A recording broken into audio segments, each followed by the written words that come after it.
നമസ്കാരം പറഞ്ഞിട്ട് നമ്മുടെ ഇന്നത്തെ പ്രോഗ്രാം അമൃത ദേവി വന്ദനമാണ്.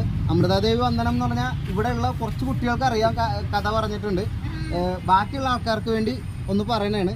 1730 ഒരു രാജാവ്, രാജസ്ഥാനിലെ ഒരു രാജാവ് ഒരു സമുദായത്തിലെ ആൾക്കാർ, ഒരു ആദിവാസി എന്നൊക്കെ പറയില്ല, അതേപോലെ ഒരു ഒരു വിഭാഗം ആൾക്കാരുടെ അവർ പ്രാർത്ഥിച്ചിരുന്ന മരമാണ് കെജിരി എന്ന് പറഞ്ഞ ഒരു മരം.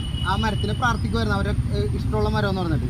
ആ മരത്തിൻ്റെ തടി ആ രാജാവിൻ്റെ പുതിയ കൊട്ടാരത്തിന് വേണ്ടിയിട്ട് വേണം എന്ന് പറഞ്ഞിട്ട് വെട്ടാൻ വന്നപ്പോൾ ഈ അമൃതാദേവി എന്ന് പറഞ്ഞ സ്ത്രീ ആ മരം വെട്ടാൻ സമ്മതിച്ചില്ല.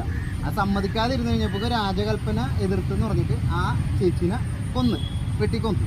അപ്പം അത് കഴിഞ്ഞിട്ട് 3 പെൺമക്കളുണ്ട്. ആ 3 പെൺമക്കളെയും രാജാവ് കൊല്ലും, ഇതേപോലെ തന്നെ വെട്ടാൻ സമ്മതിക്കാതെ വന്നപ്പോൾ.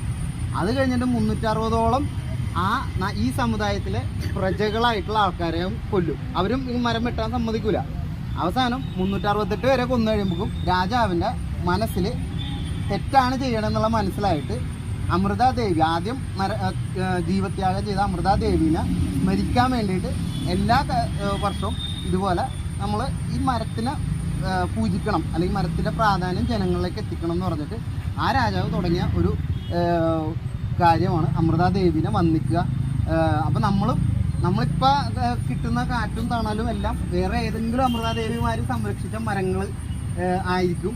അപ്പം നമ്മളും മരത്തിനെ പ്രാർത്ഥിക്കണം, മരത്തിനെ ദൈവത്തിനെ പോലെ തന്നെ കാണണം എന്ന് പറയുന്ന ഒരു ദിവസമാണ് ഇന്ന് അമൃതാദേവി അമൃതവന്ദനം എന്ന് പറഞ്ഞ് നമ്മൾ ബാലകൂലം ആഘോഷിക്കുന്നത്. അപ്പോൾ അതിൻ്റെ ഭാഗമായിട്ട് നമ്മൾ ആലിനെ ദൈവമായിട്ട് തന്നെ കണ്ടിട്ട് മാലയിട്ട് പൂജിക്കണം. അപ്പോൾ എല്ലാ കുട്ടികളും പൂക്കൾ അർപ്പിക്കുക.